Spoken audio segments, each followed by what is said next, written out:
My name is Jessica Williams, and at 28, I was days away from marrying Ethan Blackwood, the man I loved. Everything felt perfect until his rich parents blindsided me with a prenup and a threat.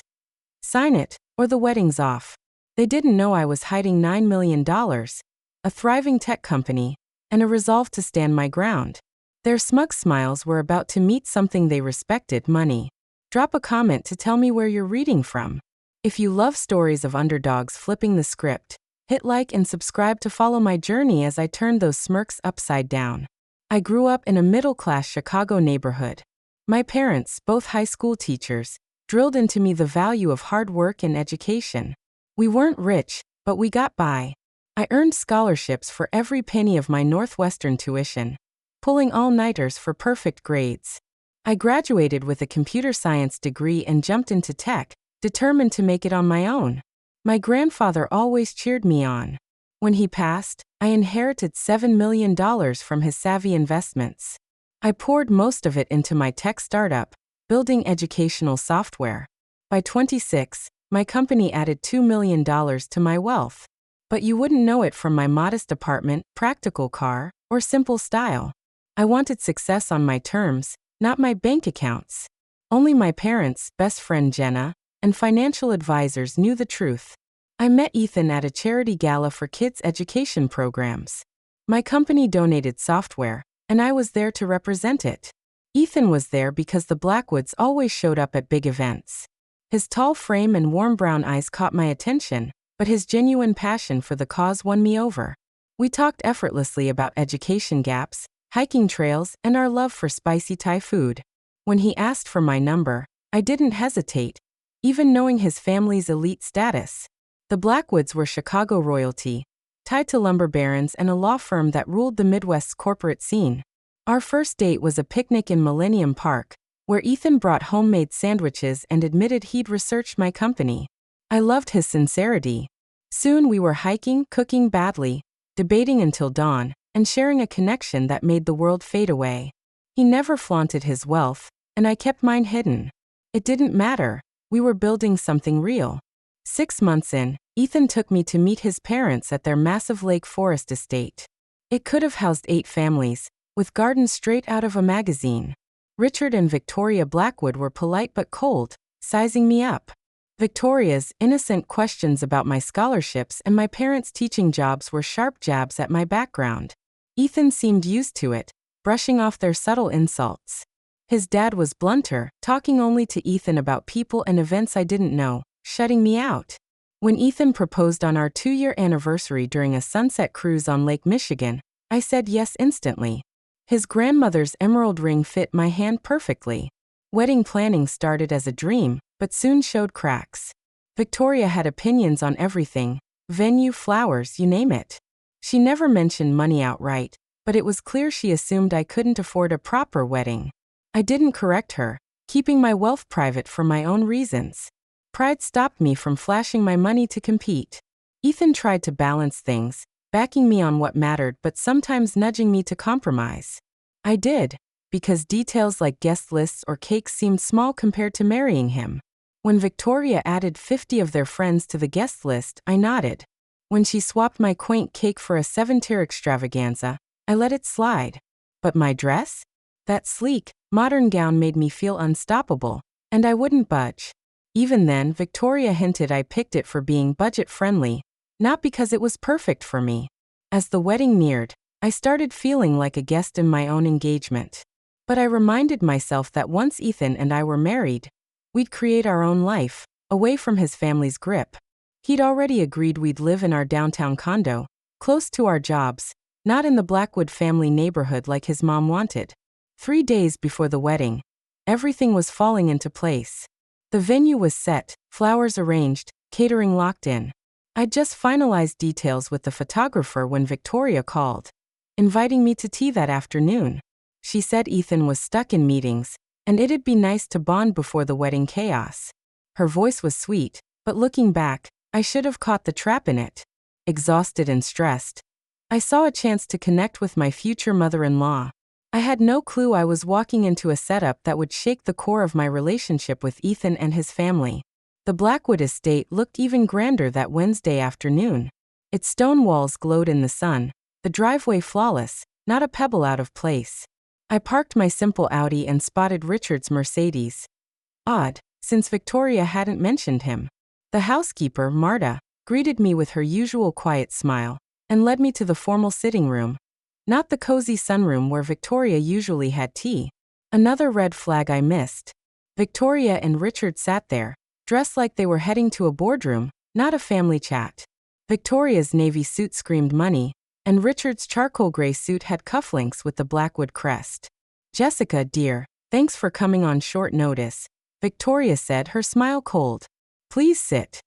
I sat across from them, feeling more like I was at a job interview than a family tea. The tea set between us sat untouched. "We need to discuss some matters before the wedding," Richard said bluntly. "Business details to ensure everything goes smoothly after." Victoria nodded. Every strong marriage needs clear agreements. My gut twisted. "What agreements?" I asked, sensing trouble. Richard pulled out a leather portfolio and slid a thick, blue-bound document toward me. "This is a standard prenuptial agreement from our family lawyer," he said. "It protects our assets and outlines what happens if your marriage to Ethan doesn't work out." I didn't touch it. "Ethan and I never discussed a prenup," I said carefully. "Ethan understands why it's needed," Victoria cut in smoothly. "The Blackwoods have protected our wealth for generations. This is just a formality for anyone marrying into the family." I wasn't buying it. Ethan's brother married a banking heiress, and his sister wed a senator's son with a fat trust fund. Neither needed protection. I finally picked up the document and skimmed it. As a tech founder, I'd seen enough contracts to know this one was lopsided. It said if we divorced, I'd get almost nothing, no matter how long we were married or what I contributed. Any property we bought would stay Ethan's, and there were even clauses that could mess with my business. "This feels unfair," I said, keeping my voice steady. Richard brushed it off. "It's just standard to protect our family's legacy. The Blackwood wealth isn't just money, it's generations of history." "What about my assets?" I asked. "My business? My intellectual property?" Victoria's laugh grated on me. "Your little software company is sweet, dear, but we're talking serious wealth here. It's a different league." Her tone dripped with condescension. To them, I was a nobody, lucky to marry into their elite world. The idea that I had anything worth protecting was a joke to them. "Could we add a clause for my company?" Richard offered, like he was doing me a favor. "Though if you and Ethan split, he'd probably be generous anyway." My face burned, but I stayed calm. "When do I need to sign this?" I asked. "Today would be best," Victoria said, pulling out a fancy Mont Blanc pen. "The wedding's in 3 days and we want this settled." I set the document down.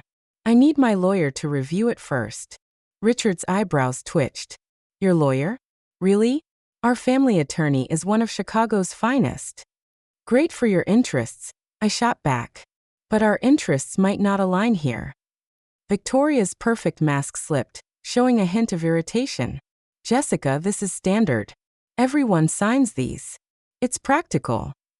"Then you won't mind giving me 24 hours to get it checked," I said firmly. They exchanged a glance. "We need this resolved today," Richard insisted. "With the wedding so close, delays could complicate things." "Are you saying the wedding hinges on me signing this now, without advice?" I pressed, needing clarity. Victoria's smile was icy. "We're saying the Blackwoods have expectations for anyone joining our family. Ethan gets it. If you love him, you will too." "Sign it or the wedding's off," Richard said flatly. "We've put a lot into this wedding, but we'll cancel it to protect our interests." Their ultimatum hung heavy. I looked from Richard's stone-cold face to Victoria's smug grin. They were so sure of their control. To them, I was a nobody, forced to choose between signing away my rights or losing Ethan and facing a cancelled wedding shame. They thought I'd fold. I stood, grabbing the prenup. "I need to talk to Ethan." "Ethan knows our stance," Victoria said, waving her hand. "He didn't want to upset you, but he understands family duty." That hit hard. The thought that Ethan knew about this trap and let it happen hurt deeply. "Still," I said, gripping the document tightly, I'll speak with him first. Richard stood, buttoning his jacket smoothly. You have until 9 a.m. tomorrow, Jessica. Sign it or call off the wedding. We hope you choose wisely, Victoria added, still seated. Ethan loves you. It'd be a pity to hurt him over a simple formality. I nodded stiffly and walked out, the prenup heavy in my hands. As I reached my car, I heard Victoria's voice through an open window. She'll sign. Where else would she find someone like Ethan? Not in her parents' community college crowd. Richard's low laugh twisted the knife deeper. I slid into my car, tossed the prenup onto the passenger seat, and made it past the Blackwood Estate's fancy gates before tears spilled over. The drive home blurred as I cried, Chicago's ritzy suburbs fading into downtown's familiar streets. Twice I pulled over, unable to see through the tears. My phone buzzed 4 times with Ethan's name, but I let it go to voicemail. I needed to sort out my thoughts before facing him. At a red light, memories hit me like a movie reel. Victoria's jab about my practical car the first time I visited. Richard dismissing my educational tech company as a niche, with no real future. Ethan's brother asking at Christmas if I'd keep up my little company after marriage, like it was a hobby, not my life's work. I'd brushed off these slights, thinking they were one-offs. Now I saw the pattern. They underestimated me because I didn't flaunt wealth or status. Back at my apartment, I called Jenna, my college roommate and best friend, who knew everything about me, including my $9 million secret. They did what? She gasped. 3 days before the wedding? That's not just tacky, it's straight up manipulative. The worst part? Ethan might have known. I said, curling up on my couch, phone tight to my ear. He didn't warn me. You don't know that for sure, Jenna said. His parents could be lying. Either he knew and let them ambush me, or he's so under their thumb they can threaten our wedding without him knowing, I replied. Jenna paused. Have you read the whole prenup? Enough to see it's unfair, I said. It even has clauses that could mess with my company's intellectual property. That's insane, Jenna fumed. You need to call Harold tomorrow. Harold Winters, my grandfather's lawyer, handled all my legal matters. Sharp and loyal, he'd protect me. I will, I said. But first, I need to confront Ethan and figure out where he stands. I finally called Ethan back, nerves steeled. He answered instantly. Jessica, thank God. Mom said you were upset. What happened? His worry almost softened me, but Victoria's smug face kept me focused. Your parents hit me with a prenup and said I sign by tomorrow or the wedding's off, I said. They hinted you knew. Silence. Ethan. I didn't know they'd do it like that, he said, voice tight. I told them I'd talk to you myself. So you knew about the prenup, I said, heart sinking. Jessica, every marriage in my family has one. It's just tradition. And you didn't think to mention it before your parents cornered me 3 days before our wedding? He sighed. I was going to, but I didn't want to stress you more. So you let your parents handle me like I'm a problem, I snapped. That's not fair, Ethan said. I was trying to protect you. Protect me? I laughed coldly. By letting them blindside me with clauses that could hurt my business? That's not protection, Ethan. That's spineless. You're blowing this out of proportion, he said, using his client-soothing tone. It's just a standard document. Everyone signs them. Have you read it? I asked. Another pause. Not closely, he admitted. Dad said it's the family template.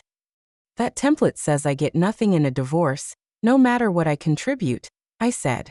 It could even claim my company's intellectual property. That can't be right, Ethan said, doubt creeping in. Dad wouldn't do that. Read it, I said. Section 4, paragraph 3. I heard him flipping pages. This is harsher than I thought, he said, shaken. Your parents gave me until 9 a.m. tomorrow to sign or cancel the wedding, I said. Where do you stand? They shouldn't have done that, he said quickly. The wedding doesn't depend on this. We'll figure it out. Will we? Your mom said this is non-negotiable for marrying a Blackwood. Mom's intense, but we make our own choices, he said. I wanted to believe him, but doubt lingered. Then call them now. Tell them the ultimatum's off, and we'll handle this after the wedding. Jessica, be reasonable, he said. A prenup makes sense with my family's trusts and businesses. What's that mean? I pressed. That your family has money and I don't. It's not that simple, he dodged, echoing Victoria's condescension. Too complex for a teacher's daughter to get. That's not what I meant, Ethan snapped, frustrated. Why are you making this hard? It's just a paper we'll probably never need. If it's just paper, why threaten our wedding over it? He had no answer. I need time to think, I said. You need to choose, Ethan, your parents or me. That's not fair, he said. I love you, but they're family. And what am I supposed to be in 3 days? I asked softly. Silence. I'll call you tomorrow, I said, hanging up before he could reply. I sat in my quiet apartment, phone in hand, fighting back tears. The prenup sat on my coffee table, mocking me. Then something clicked. Sadness turned to resolve. If the Blackwoods wanted to play money and power games, I'd show them I had both. I opened my laptop to check my finances. My grandfather's $7.5 million inheritance had grown through smart investments. My company, Edutech Solutions, was valued at $1.5 million in our last funding round, making my net worth $9 million. Not Blackwood-level wealth, maybe, but enough to shift this power dynamic completely. For 3 years, I'd kept my wealth under wraps, not from shame, but because I wanted love for who I was, not my money. I'd seen how Ethan's friends treated him differently because of his family's name, and I wanted no part of that.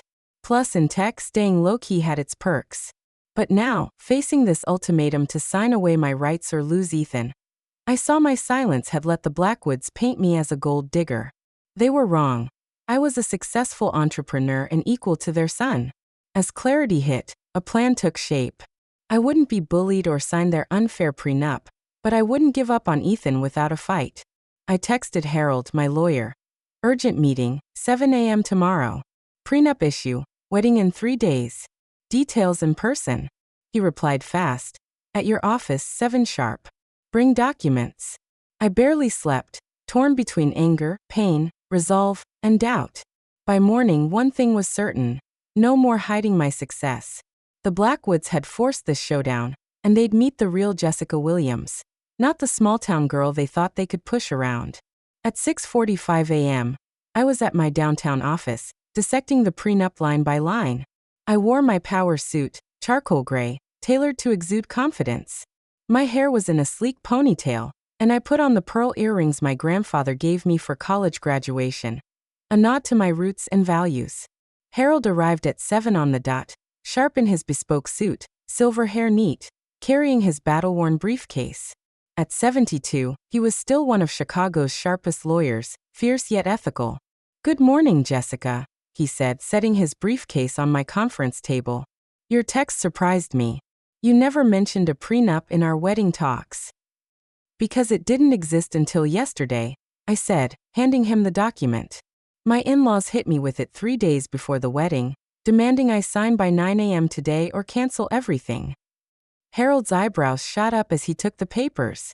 That's bold timing, to say the least. Check Section 4 on intellectual property and Section 6 on asset division, I said. He slipped on his glasses and read, his face darkening. After 15 minutes, he set the document down. This is one of the most lopsided prenups I've seen in 45 years, he said bluntly. And I've seen some bad ones, especially from old money families. Can you fight it? I asked. Harold's slow smile was pure confidence. I won't just fight it, Jessica. I'll tear it apart and craft one that protects your interests. He pulled out a legal pad. Your net worth is about $9 million, right? I nodded.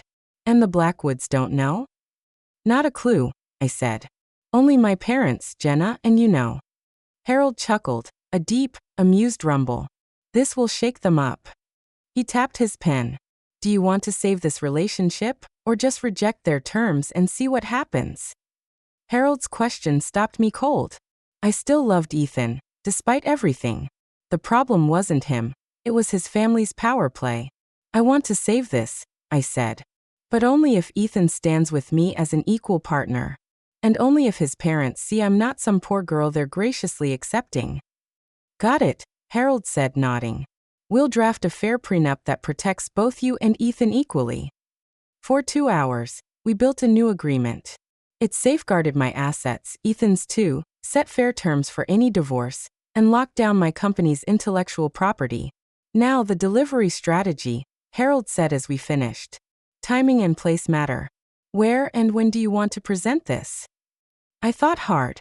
First, I need to talk to Ethan alone. If that goes well, we face his parents together.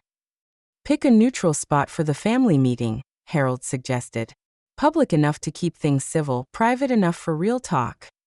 The private dining room at Lakeview Restaurant, I decided. Fancy enough for the Blackwoods, but not their turf. Good call, Harold said. What about proof of your finances? I opened a folder. Here's my full portfolio, bank statements, investments, and my company's latest $1.5 million valuation. All verified last month. Harold scanned them, pleased. This'll hit them hard. Now let's plan your talk with Ethan. We spent another hour sharpening my approach for both meetings. By 10:30, when Harold left, I felt ready, armed with a fair prenup and fierce determination. After Harold left, I called Jenna. You're really doing this? She asked after I shared the plan.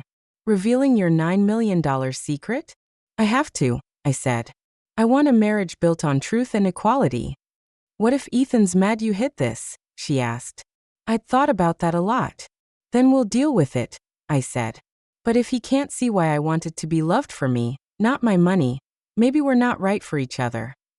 Fair enough, Jenna said. You're handling this like a champ. I'd have told Victoria where to stick that prenup. I laughed, some tension easing. Day's not done yet. I might still get there. I texted Ethan, meet me at Carlucci's, 1 p.m. Just us.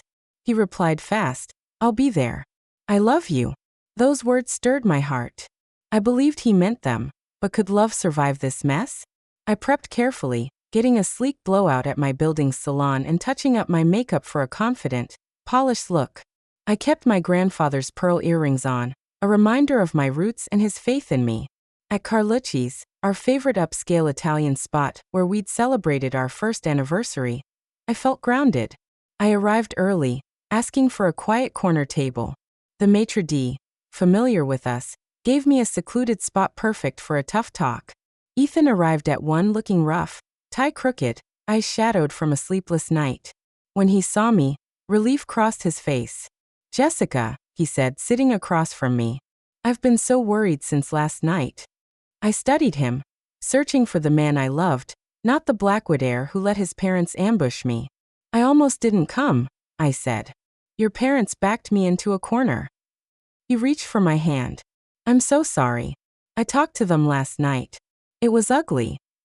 My heart perked up. What happened? I told them their ultimatum was wrong, he said. I said if anyone cancels this wedding, it'll be me, not them. Hope sparked inside me. How'd they take it? Ethan sighed. Dad called me naive. Mom cried, saying I was picking an outsider over family. Same old manipulation they've always used. Did it work? I asked sharply. He met my gaze. No. I told them to drop the ultimatum, or I'd call every guest tonight and explain why the wedding's off. Pride swelled in me. That took guts. It was scary, he said with a small smile, but also freeing. I walked out without giving in for once. We ordered drinks, no appetite for food. Ethan continued. I stayed at Jason's, trying to sort this out. A prenup makes sense in theory, but their approach in some of those terms? I'm ashamed to be a Blackwood. I took a deep breath, steadying myself. It was time to share my secret. Ethan, there's something I've kept from you our whole relationship, I said. His face tightened with worry. What's wrong? I'm not who your parents think, I said carefully. I'm more than they assume. He looked puzzled. What do you mean? I pulled a folder of financial statements from my bag and slid it across the table. Ethan opened it, his confusion turning to shock as he read. $7.5 million, he said, stunned. And your company's worth $1.5 million? Jessica, why didn't you tell me? I didn't want to be defined by money, just like you don't flaunt being a Blackwood, I explained. I wanted real connections based on respect and values, not wealth. He flipped through the pages, still reeling. My parents treated you like a gold digger chasing our fortune, I said, finishing his thought. Ironic, right? Ethan looked at me, a mix of awe and maybe hurt. Did you not trust me? I'd feared this question, but owed him the truth. It wasn't about trust. At first, it didn't matter. Later, seeing how your family obsessed over wealth, I held back. I didn't want to be judged by my bank account. And honestly, I wanted to see how they'd treat me without knowing. A test? He asked, a hint of defensiveness in his tone. Not for you, I said quickly. Never you. But your family? They failed big time yesterday. Our drinks arrived, giving us a moment to breathe. Ethan sipped his scotch, then spoke. I get why you did it, he said slowly. But we both hid things. I should have told you about the prenup, and you should have shared this. He was right. You're right, I admitted. Full honesty would have spared us this mess. But now we decide what's next. What do you want? He asked, his voice searching for our future. Not just the prenup. I pulled out the new prenup Herald and I drafted. I want a marriage of equals, I said, sliding it to him. A partnership where we protect what we've each built and create something bigger together. I want in-laws who see me as an equal, not some middle-class project their son saved. Ethan read it, his lawyer's eye catching the fairness. This is solid, he said. It protects us both, clarifies intellectual property, and fairly handles future earnings and assets. That's what a prenup should do, I said. It's a shield for both, not a weapon. He took my hand and I let him. What's next? He asked. That's up to you, I said honestly. I need to know you're with me, Ethan, not just on the prenup, but against your family's control. I need us to be a team when we say our vows in 3 days. He squeezed my hand, eyes locked on mine. Last night I chose us, he said. Not because it was easy, but because it's right. I love your brilliance, your heart, your strength. Your $9 million doesn't change that. His words warmed me, easing my doubts. Then here's the plan, I said. We meet your parents tonight and present this prenup as non-negotiable. We show them our marriage is equal, and their role in it changes. They won't like it, Ethan warned. Mom especially. Probably not, I agreed. But their reaction will show us what our future with them looks like. He nodded. You're right. It's time for boundaries. He raised his glass. To facing the Blackwoods, together. I clinked mine. Together. As we sipped our drinks and planned for tonight, I felt closer to Ethan than ever. Our secrets were out, and we were united. I texted Harold. Phase 1 worked. He replied, good. No compromises on key terms. Good luck. Luck? I thought as Ethan and I left Carlucci's hand in hand. Truth was our weapon now, stronger than luck could ever be. At 6 p.m., we pulled up to Lakeview Restaurant. I chose it for its neutral ground and discreet staff, perfect for tough talks. We'd spent the afternoon reviewing the prenup and our strategy, solidifying our partnership. Ethan wore a sharp navy suit, authoritative but approachable. I chose a cream dress and blazer, elegant yet strong, with my grandmother's pearls to match my earrings. Ready? Ethan asked outside the restaurant. As I'll ever be, I said, squeezing his hand. The maitre d' greeted us and led us to the private dining room I'd reserved. It had a mahogany table for 10, but only 4 places set. Crystal glasses sparkled under a chandelier, and Lake Michigan glimmered through large windows. Your guests haven't arrived, the maitre d' said. Drinks? We ordered sparkling water. Alcohol wouldn't help tonight. They'll be late, Ethan said. Mom always makes people wait 15 minutes. It's her power move. Right on cue at 6:17, Richard and Victoria swept in. Richard wore his usual charcoal suit, and Victoria's burgundy designer dress screamed wealth, her diamond earrings flashing. Ethan, darling, she said, air-kissing him and ignoring me. Charming venue. But why this fuss for a simple signature? Richard gave me a curt nod. I trust you've made a sensible choice, Jessica. The 9 a.m. deadline passed, but we're flexible. I gestured to the chairs opposite us. Please sit. We have a lot to discuss. My tone hinted this wouldn't be the surrender Victoria expected. Her eyes narrowed as she sat, poised with practiced grace. We've reviewed your prenup, Ethan said, his voice calm but firm. And it's unacceptable, both how it was presented and its terms. Richard's eyebrows shot up. Unacceptable? It's the standard Blackwood agreement. Your siblings signed it without fuss. They married people like us, Ethan countered. The dynamics were different. Dynamics?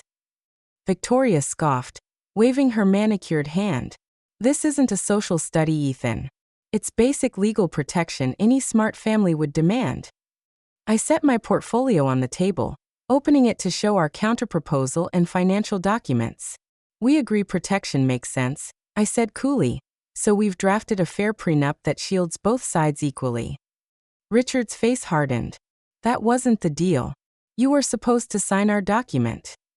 Things change, I said, locking eyes with him. When new facts come up. The waiter brought our sparkling water and took their drink orders, but the tension at the table didn't budge. I slid the new prenup across. This protects Blackwood assets and my own holdings fairly. Your holdings? Victoria's smile dripped with disdain. Your little software company doesn't compare to generations of Blackwood wealth. You'd be surprised, Ethan said, pride in his tone as he glanced at me. I pulled out my financial statements and laid them on top. My net worth is about $9 million, I said plainly. $7.5 million from my grandfather's investments and $1.5 million from my company's latest valuation. Their faces froze in shock, just as I'd pictured. Richard recovered first, grabbing the statements with a skeptical frown. Impossible, Victoria said, cheeks flushing. You drive an old Audi. Your parents are teachers. I choose practicality over flash, I said evenly. My parents taught me to value education and hard work. Lessons that built my success. Richard studied the documents, his reluctance clear. These look real, he admitted. Why hide this? Would you have treated me differently if you knew? I asked. Victoria's deepening flush answered for her.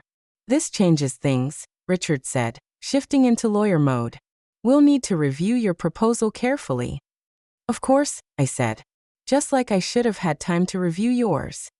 Victoria struggled, her image of me crumbling. Your grandfather left you $7 million? What was he? A smart investor who lived modestly, I said. Like the first Blackwood who started your fortune. That stung Victoria, but Ethan cut in before she could reply. Mom, Dad, it's not just the prenup. Ambushing Jessica 3 days before our wedding was wrong and disrespectful. We wanted efficiency, Richard said, less sure now. By threatening to cancel our wedding? Ethan shot back. That's not efficiency. It's bullying. Victoria turned to Ethan, softening. Darling, we were protecting you and our legacy.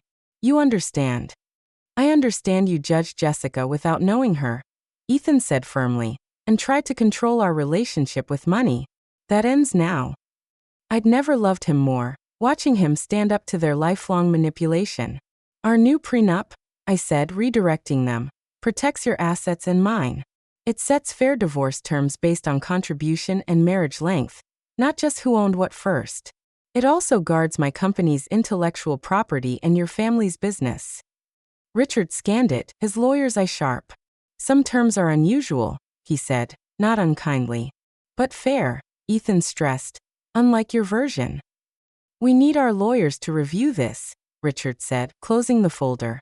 You have until tomorrow afternoon, I said. The wedding's in 2 days, and this needs to be settled. Victoria's eyes snapped to me, and used to deadlines. That's not enough time for a proper review. It was enough for me, per your ultimatum, I reminded her. Richard touched her arm, sensing the shift in power. We'll have our team look at it first thing tomorrow and respond by 3 p.m. Any changes must keep the agreement balanced, Ethan added. No going back to one-sided terms. Agreed, Richard said, all business. Victoria, quieter now, eyed the documents. I may have misjudged you, Jessica, she said, her tone softer. Though hiding this was unusual. It was the closest she'd get to an apology. I met her halfway. Maybe we all could have been more open, I said. Going forward, I hope we can build respect, not assumptions.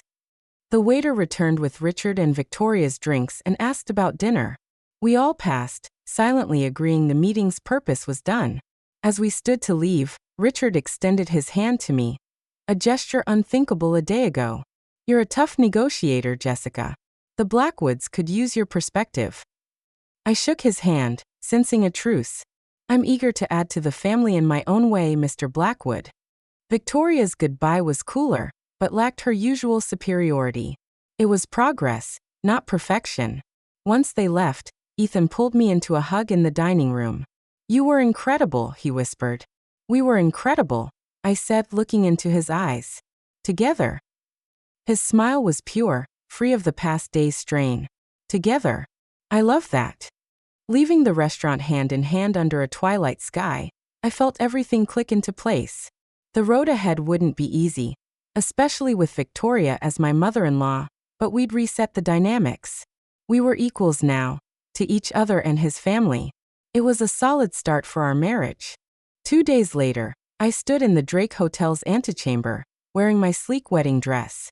The new prenup was signed yesterday with minor tweaks that kept its fairness intact. Richard was surprisingly cooperative in the final talks, while Victoria stayed reserved, likely still adjusting to her misjudgment. Jenna fixed my veil, her eyes misty. You're gorgeous, Jess, and it's more than the dress. You're glowing. It's confidence, my mom said, adjusting my train. My girl's finally shining bright. She was right. The last 3 days changed me deeply. Facing the Blackwoods, revealing my $9 million, and setting boundaries lifted a hidden burden. I'd spent years hiding my wealth to avoid judgment, only to face it anyway. The irony wasn't lost on me. A soft knock came, and Victoria walked in, softer and pale blue, less imposing than usual. Can I speak with Jessica alone? She asked, her tone gentle. Mom and Jenna glanced at me, then left, leaving me with my soon-to-be mother-in-law. Victoria studied me, her expression unreadable. You're a stunning bride, she said. Thank you, I replied, unsure of her intent. She touched my veil's lace, a rare vulnerable move. I owe you a real apology, Jessica, not the half-hearted one from the restaurant. I hadn't expected this. Victoria didn't seem the apologizing type. My actions were wrong, she said. Not just the prenup ambush, but months of judging you without knowing the real woman my son loves. Her sincerity was clear.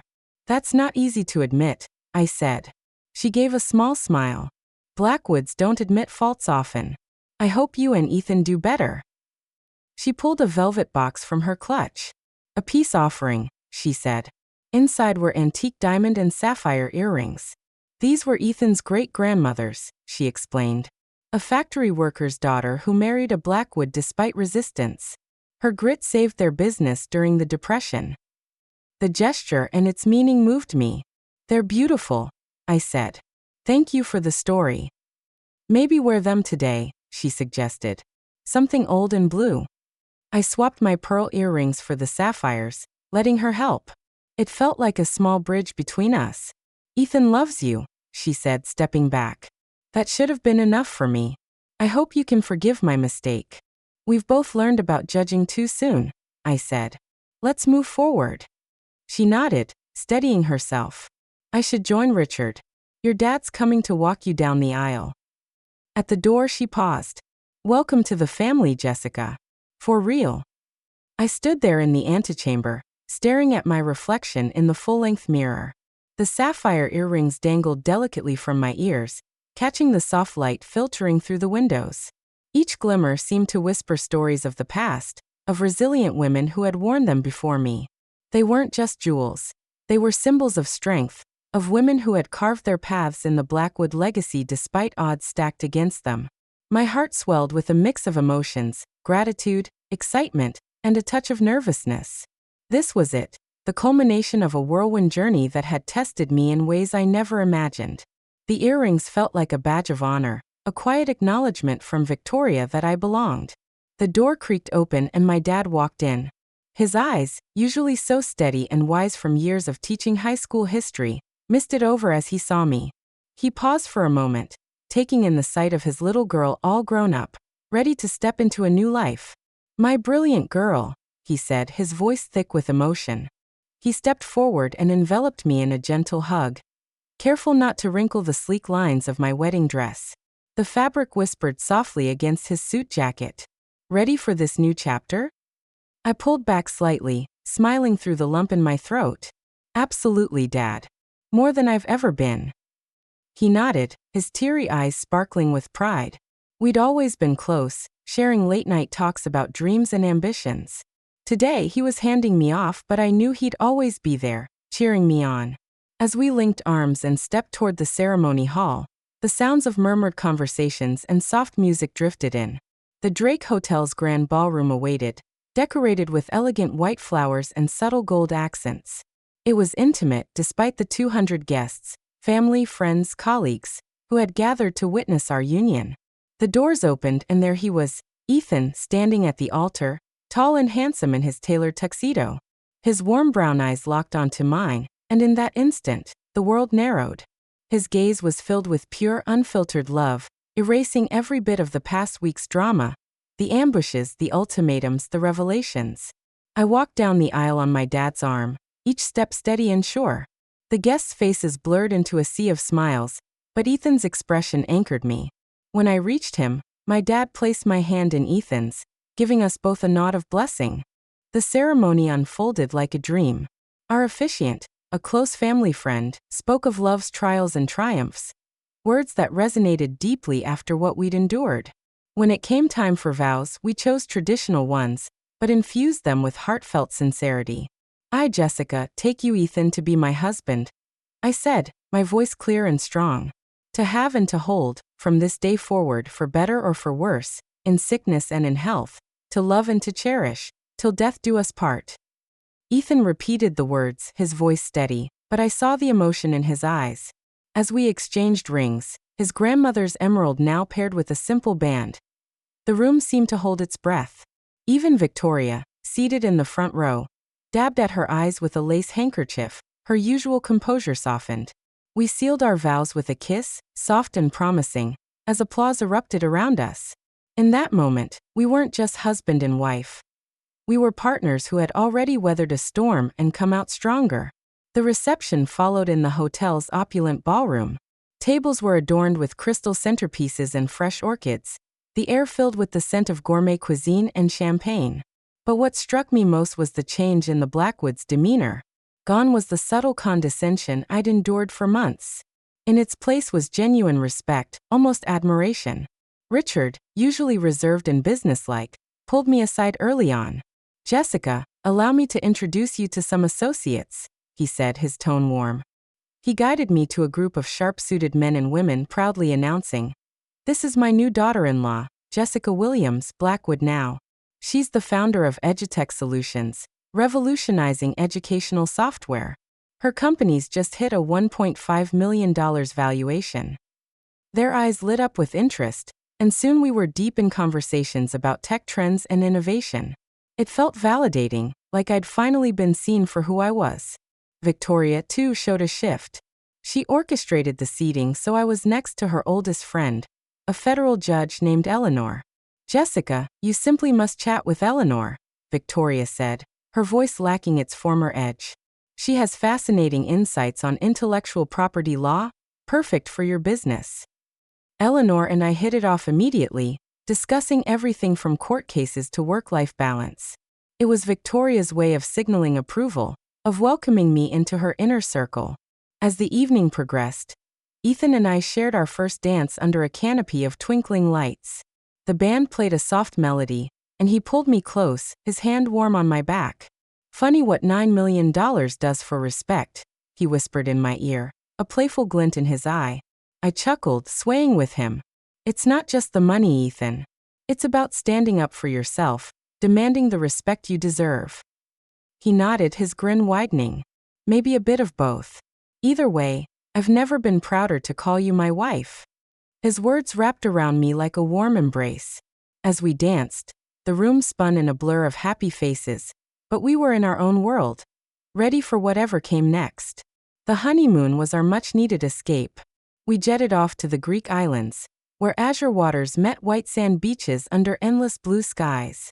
No family drama, no prenups, no ultimatums, just Ethan and me, rediscovering the simple joy of being in love. Our days were filled with adventure. We explored quaint villages on Santorini, hand in hand, sampling fresh feta and olives from local markets.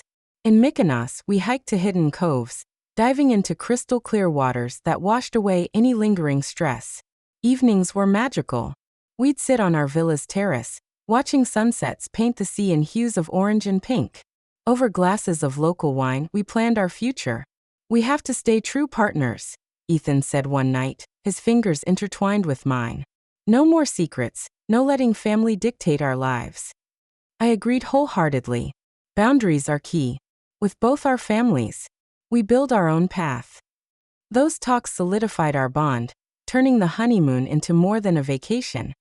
It was the blueprint for our marriage. Back home, reality tested our resolve. 6 months in, Victoria started hinting at Blackwood traditions. "Sunday dinners are a family staple," she'd say during calls. "Weekly gatherings keep us close." Ethan and I discussed it over coffee one morning. "Once a month," he said firmly. "We need space to create our own traditions, our own life." I nodded, relieved. "Exactly. It keeps things healthy." When Ethan relayed this to Victoria, I braced for pushback. But surprisingly, she accepted it with grace. "If that's what works for you too," she said. Maybe she saw the value in our independence, or perhaps our united front had taught her something new.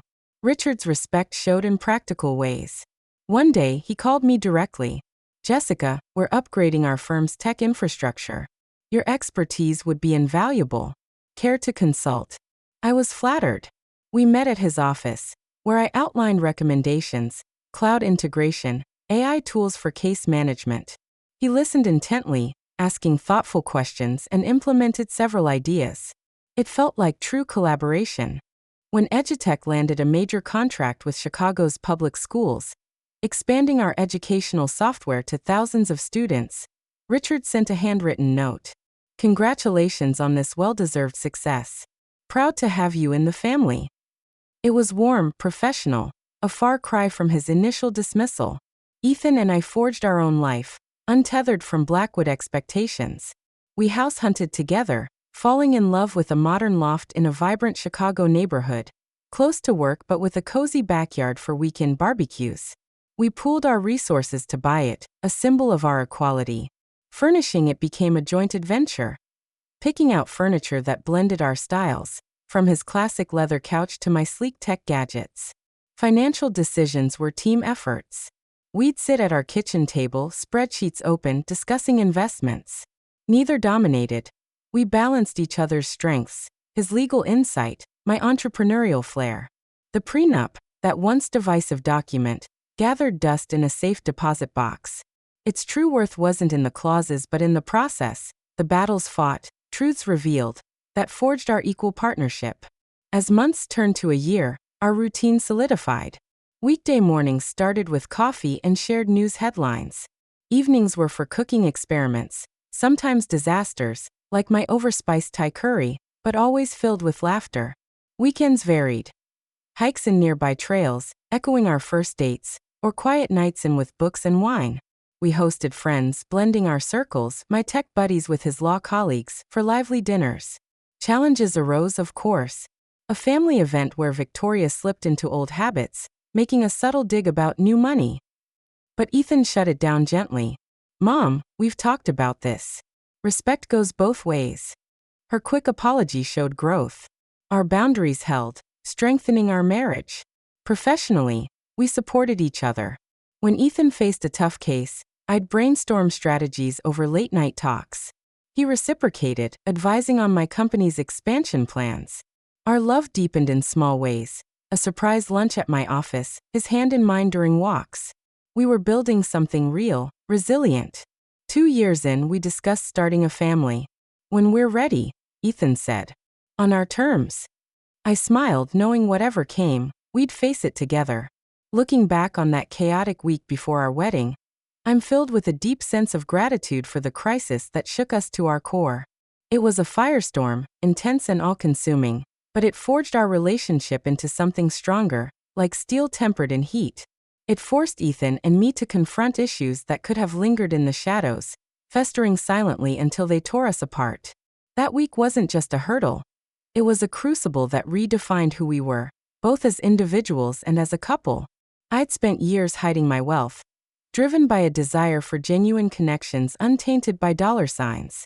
I thought shielding my $9 million net worth would let people see the real me, Jessica, the driven tech entrepreneur with a passion for education, not a bank account. But that secrecy backfired. My silence allowed misconceptions to take root, especially with the Blackwoods, who saw my modest lifestyle as a sign of inferiority.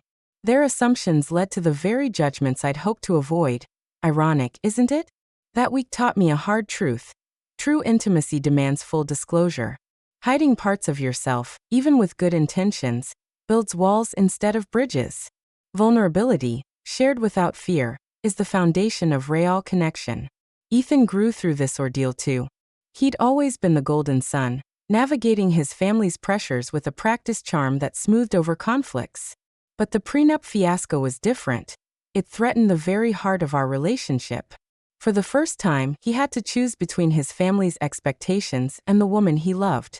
Standing up to Richard and Victoria wasn't just a moment of defiance, it was a liberation. He shed the weight of old patterns, the ones that had kept him tethered to their control. Watching him find that strength was like seeing him step fully into himself, and it deepened my love for him. Together, we uncovered the essence of what makes a true partnership. A delicate balance of openness and resilience. It takes courage to reveal your whole self, your strengths, your fears, your secrets.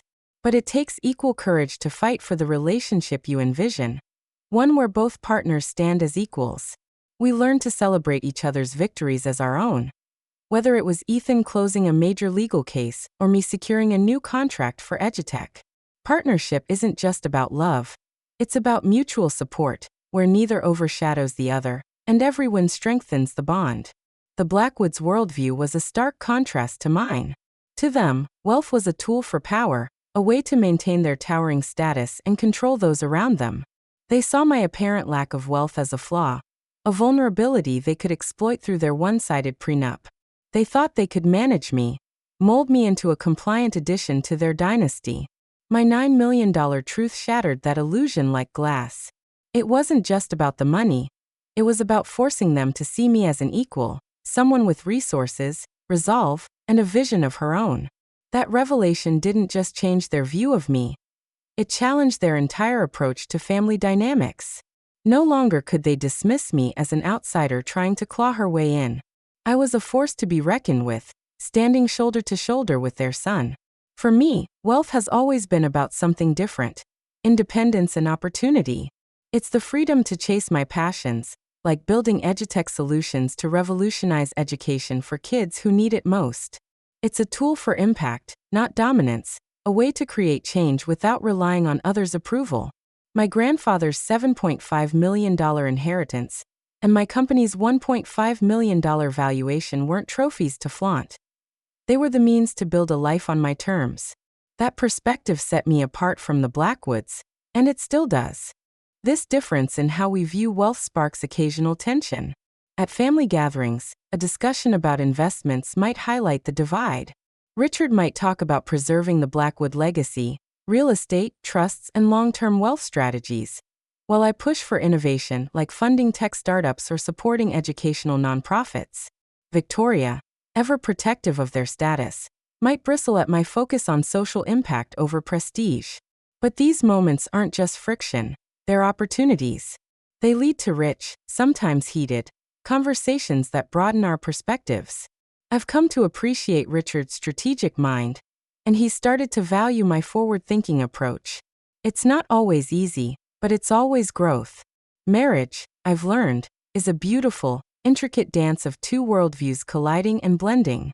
It's not just about love or shared moments, it's about merging attitudes toward everything: money, family roles, career ambitions, even the small daily habits that define a life together. Ethan loves structure, his legal mind thriving on order, while I lean into the creative chaos of entrepreneurship. Finding harmony takes work, constant, intentional effort. Communication is the lifeline. Honest, open talks keep small frustrations from growing into resentments. We've made a habit of weekly check-ins, coffee in hand, where we air out anything bothering us, whether it's a family issue or a work stress. Mutual respect is the foundation, ensuring we value each other's opinions, even when we disagree. I've learned to appreciate Ethan's methodical approach to decisions, and he's embraced my instinct for bold moves. And then there's flexibility, standing firm on what matters most, like our commitment to equality, while bending on smaller things, like whose family we visit for Thanksgiving, or whether we stick to Victoria's traditional holiday menu. That prenup ultimatum was a defining crossroads. I could have taken the easy path, signing it to avoid conflict, even if it meant sacrificing my dignity. Or I could have walked away, heartbroken but pride intact, cutting my losses before the wedding. Instead, I chose the harder road, confrontation and truth. It wasn't just about revealing my wealth. It was about demanding a marriage built on equality, respect, and authenticity. I refused to be the compliant daughter-in-law the Blackwoods expected. That choice didn't just secure my place in their family as an equal contributor. It set the tone for our entire partnership. I'd make that choice again in a heartbeat. It turned a moment of potential weakness into a pillar of enduring strength. It showed me my own resilience and clarified what I wanted, not just from marriage, but from life. That week taught me to trust my instincts, to stand tall even when the odds seem stacked against me. The lessons from that time have rippled far beyond our wedding. In my business, I've become a fiercer advocate for Edutech's mission. When negotiating contracts or pitching to investors, I'm transparent about our vision, refusing deals that don't align with our values. That confidence stems from the same resolve I found facing the Blackwoods. It's made my company stronger, our educational software now reaching thousands of students, transforming how they learn. With friends, I'm more open too. I used to hold back, wary of how wealth might shift dynamics. Now I share more of myself, my dreams, my fears, my victories. It's deepened my friendships, especially with Jenna, who's been there through every high and low. She still teases me about my secret millionaire phase, but she's proud of how I've grown. Ethan and I mark that tumultuous week every year on our anniversary. Over a quiet dinner, we toast to the growth it sparked, not just surviving the crisis, but thriving because of it. It's a reminder that challenges, when faced head-on, can forge unbreakable bonds. We laugh about the absurdity of that tea-time ambush, but we also acknowledge how it reshaped us. Our story has become a touchstone for others. Friends navigating tricky in-law dynamics or workplace battles often ask for advice. Be honest, I tell them. Set clear boundaries, and don't be afraid to show your true self. People can't respect what they don't understand. Ethan adds his lawyerly perspective. Document everything and don't let emotions cloud your principles. Together, we've become a bit of a counseling duo, helping others find their own strength. In quiet moments, often late at night when the city hums softly outside our loft, I reflect on how far we've come. From that tense afternoon at the Blackwood estate, where I felt like a cornered outsider, to a life where Ethan and I build our own traditions, free from external control. It's a testament to what courage and love can achieve. The Blackwoods have changed too. Victoria, once so rigid, now asks about my work with genuine curiosity. At a recent family dinner, she even shared a story about her own early struggles, a rare glimpse of vulnerability. Richard has become a mentor of sorts, offering insights into navigating Chicago's business elite, while I challenge him to think beyond legacy to impact. Our marriage isn't perfect, no one's is.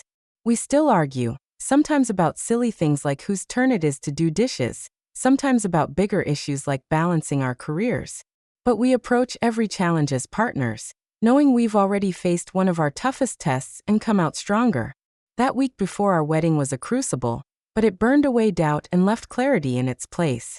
It showed me that rewriting your narrative, whether it's with family, in business, or in love, starts with the courage to be your full, authentic self. And that's a lesson I carry every day, in every decision, as I build a life with the man I love and the future we're creating together. Have you ever had to stand your ground against someone who underestimated you? Maybe a boss who doubted your skills, or family who questioned your choices. Did you reveal your true worth, be it talent, resilience, or hidden strengths, and wipe away their smug expressions? I bet many of you have stories like mine, Moments where you flipped the script and emerged stronger. Share them in the comments below. Let's inspire each other with tales of triumph over misjudgment. If this story of turning tables on those who doubted me resonated with you, hit that like button. It means the world and helps spread these empowering narratives. Don't forget to subscribe for more stories of personal victory, transformation, and underdogs rising. I've got plenty more where this came from, real-life dramas with happy endings. And share this with a friend who might need a nudge to stand tall.